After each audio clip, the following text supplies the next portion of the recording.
High, আমি মানসী। একটি সসের বোতল থেকে কিভাবে ফুলদানি তৈরি করলাম এটি তারই ভিডিও। প্রথমে সাদা অ্যাক্রেলিক কালার দিয়ে পুরো বোতলটাকে ভরাট করে নিলাম। তারপর একটু হালকা গোলাপি রং দিয়ে গোল গোল করে দাগ করে নিলাম। এই গোল গোল দাগের ওপর একটু ডিপ গোলাপি কালার দিয়ে গোলাপ ফুলটা এঁকে নিলাম। এরপর আস্তে আস্তে সবুজ রং দিয়ে পাতাগুলো করে নিলাম। যদিও আমার কাছে সবুজ রংটা ছিল না, কি করব, তাই দুটো কালার মিশিয়ে একটু সবুজ রং তৈরি করার চেষ্টা করলাম। যদিও রংটা ঠিক পারফেক্ট হয়নি, এর থেকে আরেকটু ডিপ সবুজটা হলে আমার মনে হয় আরও বেশি ভালো লাগতো।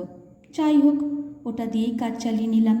তারপর গলায় একটু কালো রং দিয়ে আর মুখের কাজটা হলুদ করে আমার কাজ কমপ্লিট করলাম। দেখো তো মানি প্ল্যান্ট গাছের ডালগুলো রেখে বোতলটি কেমন লাগছে, অবশ্যই তোমরা জানিও কেমন। টাটা।